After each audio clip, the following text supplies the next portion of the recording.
ಸ್ನೇಹಿತರೆ, ಮೀಡಿಯಾ ಮಾಸ್ಟರ್ಸ್ಗೆ ಸ್ವಾಗತ ಸುಸ್ವಾಗತ. ಗೆಳೆಯರೆ, ಈ ಬಾರಿಯ ಬಜೆಟ್ ಕೋಟ್ಯಂತರ ಜನರಲ್ಲಿ ನಿರಾಸೆಯನ್ನ ಉಂಟು ಮಾಡಿದೆ. ಅದರಲ್ಲೂ ನೇರ ತೆರಿಗೆದಾರರಿಗೆ ಈ ಬಾರಿ ಸರ್ಕಾರ ಯಾವುದೇ ಸವಲತ್ತುಗಳನ್ನ ರಿಯಾಯಿತಿಗಳನ್ನ ಕೊಟ್ಟಿಲ್ಲ ಅನ್ನೋದು ಸಾಕಷ್ಟು ಜನರ ಕೋಪಕ್ಕೆ ಕಾರಣ ಆಗಿದೆ. ಜೊತೆಗೆ ಈ ಬಾರಿಯ ಬಜೆಟ್ ಅಲ್ಲಿ ಆದಾಯ ತೆರಿಗೆಯ ನ್ಯೂ ರೆಜಿಮ್ ಬಗ್ಗೆ ಮಾತ್ರ ಹೇಳಲಾಗಿದ್ದು, ಹಳೆಯ ಟ್ಯಾಕ್ಸ್ ಸಿಸ್ಟಮ್ ನಲ್ಲಿ ಯಾವ ಬದಲಾವಣೆಯನ್ನು ಮಾಡಿಲ್ಲ. ಈ ಮೂಲಕ ಮುಂದಿನ ದಿನಗಳಲ್ಲಿ ಓಲ್ಡ್ ರೆಜಿಮ್ ಅನ್ನ ರದ್ದು ಮಾಡುವ ಸೂಚನೆಗಳನ್ನ ವಿತ್ತ ಸಚಿವಾಲಯ ಕೊಟ್ಟಂತೆ ಕಾಣ್ತಾ ಇದೆ. ಆದ್ರೆ ವಿತ್ತ ಸಚಿವೆ ಮಾತ್ರ ಅಂಥ ಯಾವ ಯೋಚನೆಯೂ ಸರ್ಕಾರದ ಮುಂದಿಲ್ಲ ಅಂತ ಹೇಳಿ ಸುಮ್ಮನಾಗಿದ್ದಾರೆ. ಇನ್ನು ಆದಾಯ ತೆರಿಗೆದಾರರ ಸಿಟ್ಟು ಅಸಮಾಧಾನಗಳು ಹೇಗಿವೆ ಅಂದ್ರೆ, ನಮ್ಮ ಕರ್ನಾಟಕದವರೇ ಆದ ಶ್ರೀನಿಧಿ ಹಂಡೆ ಅನ್ನೋರೊಬ್ರು ಒಂದು ವಿಡಿಯೋ ಮಾಡಿದ್ದಾರೆ. ಅದರಲ್ಲಿ ತೆರಿಗೆ ಉಳಿಸೋದು ಹೇಗೆ ಅನ್ನೋದನ್ನ ಜನಕ್ಕೆ ವಿವರಿಸಿದ್ದಾರೆ. ಚೆನ್ನಾಗಿದೆ, ಒಂದ್ಸರಿ ನೀವು ಕೂಡ ನೋಡ್ಬಿಡಿ. In this video I will tell you how to save 100. ತೆರಿಗೆ ಉಳಿಸೋದಕ್ಕೆ 3 ಸುಲಭ ದಾರಿಗಳನ್ನ ಇಲ್ಲಿ ಶ್ರೀನಿಧಿ ಹೇಳ್ತಾ ಇದ್ದಾರೆ. ಒಂದು, ನಿಮ್ಮ ಮನೆಯ ಹಿತ್ತಲಲ್ಲಿ ಟೆರೆಸ್ ಮೇಲೆ ಒಂದಷ್ಟು ಗ್ರಾಸ್ ಅಂದ್ರೆ ಹುಲ್ಲನ್ನು ಬೆಳೆಸಿ. ಎರಡನೇದು, ಕಂಪನಿಯ HR ಅನ್ನ ಭೇಟಿ ಮಾಡಿ ನಿಮಗೆ ಸಂಬಳ ಬೇಡ ಅಂತ ಹೇಳಿ ಅದನ್ನು ಕೇಳಿ ಅವರು ಖುಷಿ ಆಗ್ತಾರೆ. ಮೂರನೇದು, ನಿಮ್ಮ ಸಂಬಳಕ್ಕೆ ಬದಲಾಗಿ ನಿಮ್ಮ ಹಿತ್ತಲಲ್ಲಿ ನೀವು ಬೆಳೆದ ಹುಲ್ಲಿರುತ್ತಲ್ಲ ಅದನ್ನ ಖರೀದಿ ಮಾಡೋದಕ್ಕೆ ಕಂಪನಿಗೆ ಕೇಳಿ. ನಿಮ್ಮ ಸಂಬಳ 50,000 ರೂಪಾಯಿ ಆಗಿದ್ರೆ 1,000 ರೂಪಾಯಿಗೆ ಒಂದು ಕಟ್ ನಂಗೆ 50 ಕಟ್ಟು ಹುಲ್ಲನ್ನ ನಿಮ್ಮ ಕಂಪನಿಗೆ ಮಾರಾಟ ಮಾಡಿ. If your salary is 50,000 rupees, maybe they can buy 50 strands of grass for 1,000 rupees each. Completely legal process. ಆಗ ನಿಮ್ಮ ಗಳಿಕೆ ಕೃಷಿ ಉತ್ಪನ್ನವನ್ನು ಮಾರಾಟ ಮಾಡಿದ ಹಣ, ಹೀಗಾಗಿ ಅದರ ಮೇಲೆ ತೆರಿಗೆ ಇರೋದಿಲ್ಲ. ಇನ್ನು TDS ಹಾಳು ಮುಳು ಅಂತ ಯಾವುದೂ ಇರೋದಿಲ್ಲ. ನಿಮಗೆ ದುಡಿಮೆನೂ ಆಯಿತು, ತೆರಿಗೆನೂ ಉಳಿತು ಅನ್ನೋದು ಶ್ರೀನಿಧಿ ಕೊಟ್ಟಿರುವ ಐಡಿಯಾ. ಇದು ನಿಮಗೆ ಹಾಸ್ಯಮಯವಾಗಿ ಕಾಣ್ತಾ ಇದ್ರು ಕೂಡ ತೆರಿಗೆ ಪಾವತಿ ಮಾಡುವ ಮಧ್ಯಮ ಮತ್ತು ಮೇಲ್ಮಧ್ಯಮ ವರ್ಗದ ದುಡಿಯುವ ಜನ ಇದಾರಲ್ಲ, ಅವರ ನೋವು ಇದರಲ್ಲಿ ಎದ್ದು ಕಾಣ್ತಾ ಇದೆ. ಇದೆಲ್ಲದರ ನಡುವೆ ಈ ಬಾರಿಯ ಬಜೆಟ್ನಲ್ಲಿ ನಿರ್ಮಲಾ ಸೀತಾರಾಮನ್ ಅವರ ಅದೊಂದು ನಿರ್ಧಾರ ಭಾರತದ ಇತಿಹಾಸದಲ್ಲೇ ಅತಿದೊಡ್ಡ ಸಂಪನ್ಮೂಲ ಕಡಿತಕ್ಕೆ ಕಾರಣ ಆಗಿದೆ ಅಂತ ಆರ್ಥಿಕ ತಜ್ಞರು ಹೇಳೋದಕ್ಕೆ ಶುರು ಮಾಡಿದ್ದಾರೆ. ಇದು ಸುಮಾರು 10 ಲಕ್ಷ ಕೋಟಿ ರೂಪಾಯಿಗಳ ನಷ್ಟಕ್ಕೆ ಕಾರಣವಾಗ್ತಾ ಇದೆ ಅನ್ನೋ ಥರದ ವರದಿಯೊಂದನ್ನು ಮನಿ ಕಂಟ್ರೋಲ್ ಪ್ರಕಟಿಸಿದೆ. ಹಾಗಾದರೆ ಏನಿದು ನಷ್ಟ? ಯಾರಿಗೆ ನಷ್ಟ? ಹೇಗೆ ನಷ್ಟ? ಸರ್ಕಾರದ ಆ ನಿರ್ಧಾರ ಮಧ್ಯಮ ವರ್ಗದ ಜನರಿಗೆ ಹೇಗೊಂದಷ್ಟು ಅನುಕೂಲವನ್ನು ಕೂಡ ಕಲ್ಪಿಸಿಕೊಡುತ್ತೆ ಅನ್ನೋ ಬಗ್ಗೆ ಒಂದಷ್ಟು ಮಾಹಿತಿಯನ್ನು ನಾವಿಲ್ಲಿ ನೋಡೋಣ.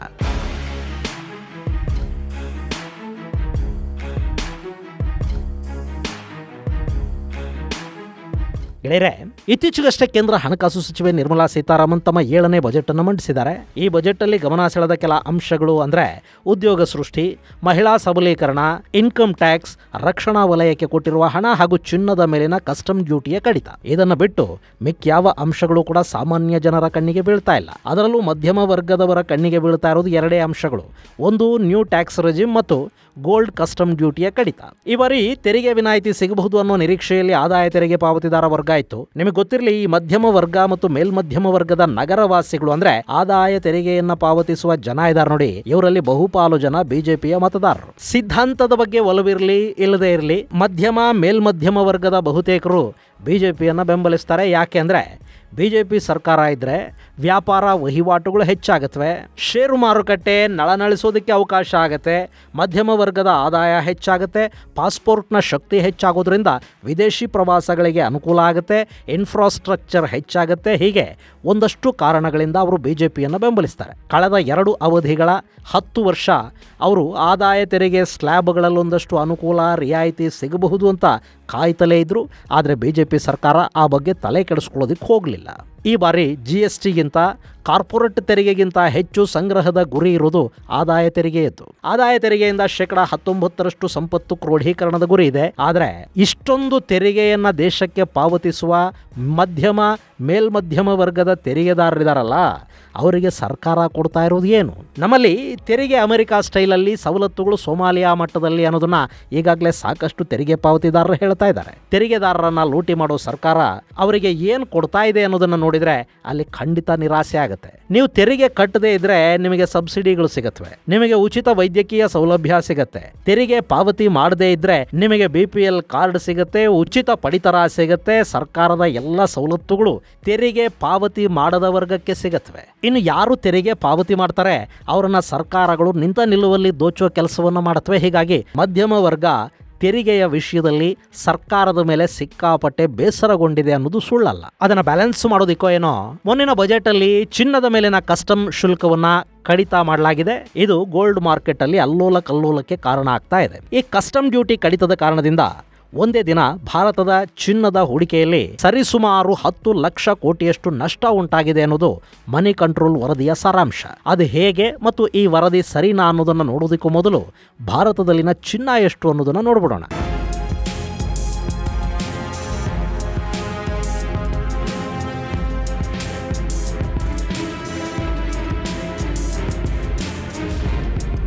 ಗೆಳೆಯರೆ, ಭಾರತ ತನ್ನ ಗೋಲ್ಡ್ ರಿಸರ್ವ್ ಅನ್ನ ಇತ್ತೀಚೆಗಷ್ಟೇ ಹೆಚ್ಚು ಮಾಡಿಕೊಂಡಿತ್ತು. ಇದೇ ವರ್ಷದ ಮಾರ್ಚ್ 31ನೇ ತಾರೀಕಿಗೆ ಭಾರತದಲ್ಲಿ ಗೋಲ್ಡ್ ರಿಸರ್ವ್ 822 ಮೆಟ್ರಿಕ್ ಟನ್ ಅಷ್ಟಿತ್ತು. ಈ ಮೂಲಕ ಭಾರತ ಇಡೀ ಜಗತ್ತಲ್ಲಿ ಅತಿ ಹೆಚ್ಚು ಪ್ರಮಾಣದ ಚಿನ್ನದ ದಾಸ್ತಾನನ್ನ ಹೊಂದಿರುವ ದೇಶಗಳ ಪಟ್ಟಿಯಲ್ಲಿ 9ನೇ ಸ್ಥಾನವನ್ನು ಪಡ್ಕೊಂಡಿದೆ. America, Germany, Italy, France, Russia, China, Switzerland ಹಾಗೂ ಜಪಾನ್ಗಳು ಭಾರತಕ್ಕಿಂತ ಮೇಲಿನ ಸ್ಥಾನದಲ್ಲಿವೆ.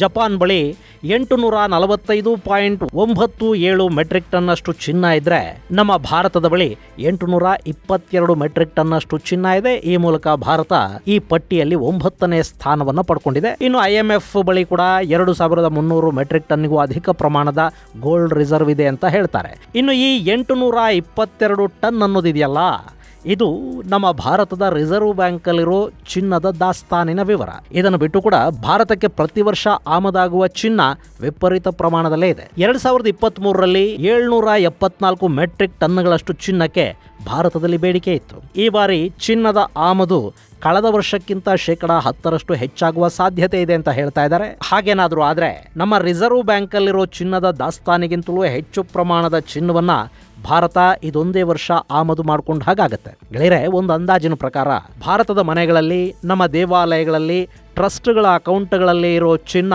ಸುಮಾರು 30,000 ಮೆಟ್ರಿಕ್ ಟನ್ ಅಷ್ಟು ಅಂತ ಹೇಳ್ತಾರೆ. ಅಂದ್ರೆ ಇಡೀ ಜಗತ್ತಲ್ಲಿ ಎಷ್ಟು ಚಿನ್ನ ಇದೆಯೋ ಅದರ 16% ಭಾರತ ಒಂದರಲ್ಲೇ ಇದೆ. ಮುಂದಿನ 10 ವರ್ಷಗಳಲ್ಲಿ ಈ ಪ್ರಮಾಣ ಇನ್ನೂ 10,000 ಟನ್ಗಳಷ್ಟು ಹೆಚ್ಚಾಗಬಹುದು ಅಂತ ಅಂದಾಜು ಮಾಡಲಾಗ್ತಾ ಇದೆ.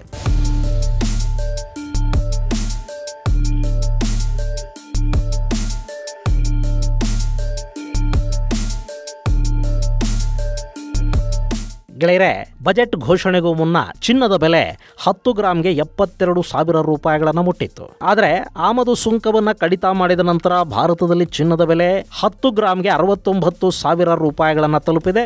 ಇಲ್ಲಿ ಕೇವಲ ಒಂದೇ ವಾರದಲ್ಲಿ ಚಿನ್ನದ ಬೆಲೆಯಲ್ಲಿ 3ರಿಂದ 4,000 ರೂಪಾಯಿಗಳಷ್ಟು ಕಡಿತ ಉಂಟಾಗಿರೋದ್ರಿಂದ ಭಾರತದಲ್ಲಿನ ಸುಮಾರು 30,000 ಟನ್ ಅಷ್ಟು ಚಿನ್ನ ಒಂದೇ ವಾರದಲ್ಲಿ ಸುಮಾರು 10 ಲಕ್ಷ ಕೋಟಿ ರೂಪಾಯಿಗಳಷ್ಟು ಮೌಲ್ಯವನ್ನ ಕಳ್ಕೊಂಡಿದೆ ಅನ್ನೋದು ಆರ್ಥಿಕ ತಜ್ಞರ ಅಂದಾಜು. ಇಲ್ಲಿ ಚಿನ್ನದ ಬೆಲೆ ಅನ್ನೋದು ನಿಜಕ್ಕೂ ನಷ್ಟ ಉಂಟು ಮಾಡ್ತಾ ಇರೋದು 3 ವರ್ಗಗಳಿಗೆ. ಒಂದು, ಡಿಜಿಟಲ್ ಚಿನ್ನ ಖರೀದಿ ಮಾಡಿದ ಹೂಡಿಕೆದಾರರಿಗೆ.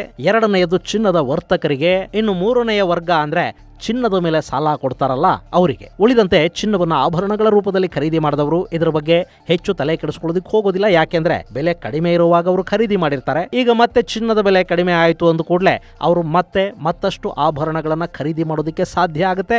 ಆ ಮೂಲಕ ಚಿನ್ನದ ಮೇಲೆ ಅವರು ಹೂಡಿಕೆ ಮಾಡೋದಕ್ಕೆ ಹೋಗ್ತಾರೆ. ಗೆಳೆಯರೆ, ಇಲ್ಲಿ ಚಿನ್ನದ ಬೆಲೆ ಇದ್ದಕ್ಕಿದ್ದ ಹಾಗೆ ಕಡಿಮೆ ಆಗೋದಕ್ಕೆ 2 ಕಾರಣಗಳಿವೆ. ಒಂದು, ಭಾರತದಲ್ಲಿ ಚಿನ್ನದ ಮೇಲಿನ ಸುಂಕ ಇಳಿಕೆಯ ಕಾರಣ ಅನ್ನೋದು ಒಂದಾದ್ರೆ, ಜಪಾನ್ ತನ್ನ ಬ್ಯಾಂಕಿನ ಬಡ್ಡಿ ದರವನ್ನ ಏರಿಕೆ ಮಾಡಿದ ಕಾರಣ ಅಂತಾರಾಷ್ಟ್ರೀಯ ಮಾರುಕಟ್ಟೆಯಲ್ಲಿ ಕೂಡ ಚಿನ್ನಕ್ಕೆ ಬೇಡಿಕೆ ಕಡಿಮೆಯಾಗಿ ಅದರ ಬೆಲೆ ಕುಸಿತಕ್ಕೆ ಕಾರಣ ಆಯಿತು. ಹೀಗಾಗಿ ಭಾರತದಲ್ಲಿ ಚಿನ್ನದ ಬೆಲೆ ಸುಮಾರು 5ರಿಂದ 7 ಸಾವಿರದವರೆಗೆ ಕಡಿಮೆ ಆಗ್ತಾ ಇದೆ. ಈ ಬೆಲೆ ಇಳಿಕೆ ಮಧ್ಯಮ ವರ್ಗದ ಜನರಲ್ಲಿ ಖುಷಿಗೆ ಕಾರಣ ಆಗಿದೆ. ಅವರಿಗೆ ಚಿನ್ನದ ಖರೀದಿಯನ್ನ ಮತ್ತಷ್ಟು ಹೆಚ್ಚು ಮಾಡೋ ಅವಕಾಶಗಳನ್ನ ಇದು ಒದಗಿಸಿ ಕೊಡ್ತಾ ಇದೆ. ಹಾಗೆ ಇದು ವ್ಯಾಪಾರಿಗಳಿಗೆ ನಷ್ಟವನ್ನು ಉಂಟು ಮಾಡುತ್ತೆ. ಯಾಕೆಂದ್ರೆ ಈಗಾಗಲೇ ಅವರು ಚಿನ್ನವನ್ನ ಹಳೆ ಬೆಲೆಗೆ ತರಿಸಿಕೊಂಡು ಸ್ಟಾಕ್ ಮಾಡಿಟ್ಕೊಂಡಿರ್ತಾರೆ. ಈಗ ಬೆಲೆ ಕಡಿಮೆ ಆಗಿರೋದ್ರಿಂದ ಹೊಸ ಬೆಲೆಗೆ ಚಿನ್ನ ಮಾರಾಟ ಮಾಡಬೇಕು. ಸಹಜವಾಗಿ ಅವರಿಗೆ ಇದರಿಂದ ಒಂದಷ್ಟು ನಷ್ಟ ಉಂಟಾಗುತ್ತೆ. ಇನ್ನು ಚಿನ್ನವನ್ನ ಅಡ ಇಟ್ಟುಕೊಂಡು ಸಾಲ ಕೊಟ್ಟ ಸಂಸ್ಥೆಗಳ ಕಥೆ ಕೂಡ ಇದೇನೆ. ಬೆಲೆ ಹೆಚ್ಚಿದ್ದಾಗ ಹೆಚ್ಚು ಹಣವನ್ನ ಅವರು ಚಿನ್ನದ ಮೇಲೆ ಸಾಲ ಕೊಟ್ಟಿರ್ತಾರೆ. ಈಗ ಬೆಲೆ ಕಡಿಮೆ ಆಗಿರೋದ್ರಿಂದ ಅವರ ಬಳಿ ಇರುವ ಚಿನ್ನಕ್ಕೆ ಮೌಲ್ಯ ಕಡಿಮೆ ಆಗುತ್ತೆ. ಹಾಗೆ ಚಿನ್ನದ ಬಾಂಡ್ಗಳನ್ನ ಡಿಜಿಟಲ್ ರೂಪದಲ್ಲಿ ಚಿನ್ನವನ್ನ ಖರೀದಿ ಮಾಡಿದವರು ಕೂಡ ಈ ಬೆಲೆ ಕುಸಿತದಿಂದ ಒಂದಷ್ಟು ನಷ್ಟವನ್ನ ಅನುಭವಿಸಬೇಕಾಗಿ ಬರುತ್ತೆ. ಇದು ಹೀಗೆ ಮುಂದುವರಿಯುತ್ತಾ ಗೆಳೆಯರೆ, ಕಮಾಡಿಟಿ ಮಾರ್ಕೆಟ್ ಅಲ್ಲಿ ಚಿನ್ನದ ಬೆಲೆ ಕುಸಿತಕ್ಕೆ ಜಪಾನ್ ಬ್ಯಾಂಕ್ನ ಬಡ್ಡಿ ದರ ಏರಿಕೆ ಕಾರಣ. ಇದು ಶಾಶ್ವತ ಅಲ್ಲ. ಮುಂದಿನ ದಿನಗಳಲ್ಲಿ ಡಾಲರ್ ಬೆಲೆಯಲ್ಲಿ ಏರುಪೇರಾದ್ರೆ ಮತ್ತೆ ಚಿನ್ನಕ್ಕೆ ಬೇಡಿಕೆ ಹೆಚ್ಚಾಗುತ್ತೆ. ಹಾಗೆ ಸೆಂಟ್ರಲ್ ಬ್ಯಾಂಕ್ಗಳು ಅಂದ್ರೆ ನಮ್ಮ ರಿಸರ್ವ್ ಬ್ಯಾಂಕ್ ಇದೆಯಲ್ಲ, ಆ ರೀತಿಯ ನಾನಾ ದೇಶಗಳ ಬ್ಯಾಂಕುಗಳು ಚಿನ್ನದ ಖರೀದಿ ಮಾಡೋದಕ್ಕೆ ಮುಂದಾಗತ್ವೆ. ಆಗ ಕೂಡ ಚಿನ್ನದ ಬೆಲೆ ಅಂತಾರಾಷ್ಟ್ರೀಯ ಮಾರುಕಟ್ಟೆಯಲ್ಲಿ ಏರಿಕೆಯಾಗುವ ಸಾಧ್ಯತೆ ಇರುತ್ತೆ. ಇದು ಒಂದು ಸಣ್ಣ ತಾತ್ಕಾಲಿಕ ಕುಸಿತ ಅಷ್ಟೇ. ಚಿನ್ನಕ್ಕೆ ಯಾವುದೇ ಕಾರಣಕ್ಕೂ ಮೌಲ್ಯ ಹಾಗೂ ಬೇಡಿಕೆ ಎರಡೂ ಕೂಡ ಕಡಿಮೆ ಆಗೋದಿಲ್ಲ. ಮುಂದೆ ನಮ್ಮಲ್ಲೂ ಚಿನ್ನಕ್ಕೆ ಬೇಡಿಕೆ ಹೆಚ್ಚಾಗುತ್ತೆ ನೋಡಿ, ಆಗ ಸಹಜವಾಗಿ ಚಿನ್ನದ ಬೆಲೆ ಏರಿಕೆ ಆಗುತ್ತೆ. ಹೀಗಾಗಿ ಚಿನ್ನದ ಮೇಲೆ ಹೂಡಿಕೆ ಮಾಡೋದಕ್ಕೆ ಇದು ಇದ್ದುದರಲ್ಲೇ ಸರಿಯಾದ ಸಮಯ ಅಂತ ಕೆಲ ಹೂಡಿಕೆ ಅಡ್ವೈಸರ್ಗಳು ಹೇಳ್ತಾ ಇದ್ದಾರೆ.